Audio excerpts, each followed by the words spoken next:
Hello everyone, আরেকটি mini ব্লগে তোমাদেরকে স্বাগতম। সপ্তমীর দিনটা কিভাবে কাটালাম সেটাই চলো শেয়ার করি। আমরা যাচ্ছি আজকে রানাঘাটে ঠাকুর দেখতে। মিছির পাপা বাইকে করে পুরো রানাঘাট আজকে আমাদেরকে ঘোরা। আজ কিন্তু রানাঘাটে খুব বেশি ভিড় ছিল না, বেশ মজা করেই ঠাকুর দেখতে পেয়েছি। আর ঠাকুর দেখতে দেখতে আমার ভীষণ খিদে পেয়ে গেল, তাই নিয়ে নিলাম মোমো খেয়ে আবার ঠাকুর দেখা শুরু করে দিলাম। আর এই ঠাকুরটা দেখো, এটা না আমার ভীষণ পছন্দ হয়েছে। আজকে এতগুলো ঠাকুর দেখেছি, সব প্যান্ডেলের ভিডিও তোমাদের সাথে শেয়ার করলে ভিডিওটা অনেক বড় হয়ে যাবে, তবে প্রত্যেকটা প্যান্ডেলই অসাধারণ সুন্দর ছিল। আর মিছরি তো এবছর হেঁটে হেঁটে ঠাকুর দেখছে, ওর আলাদাই মজা। হেঁটে হেঁটে ঠাকুর দেখার কিন্তু আলাদাই মজা। আমরা ছোটবেলাতে কিন্তু হেঁটেই ঠাকুর দেখতাম, আর বাইকে করে ঠাকুর দেখলে কিন্তু একদিনে প্রচুর ঠাকুর দেখা যায়। আমরাও আজকে ওই জন্য প্রচুর ঠাকুর দেখতে পেরেছি।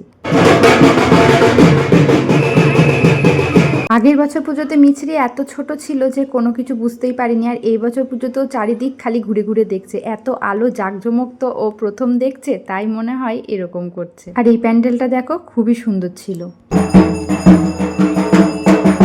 আচ্ছা, এটা কেমন বলো তো?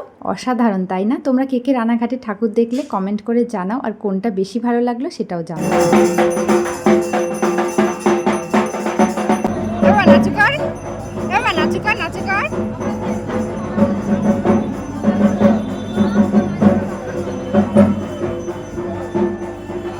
আজকে মিছরি একদম নিজের খেয়ালে আছে, জোর করে ওকে একটাও ছবি তোলাতে পারিনি। তো চলো আজকের মতন টাটা, এবার বাড়ি ফেরার পালা। দেখা হবে তোমাদের সাথে পরবর্তী একটা মিনি ব্লগে।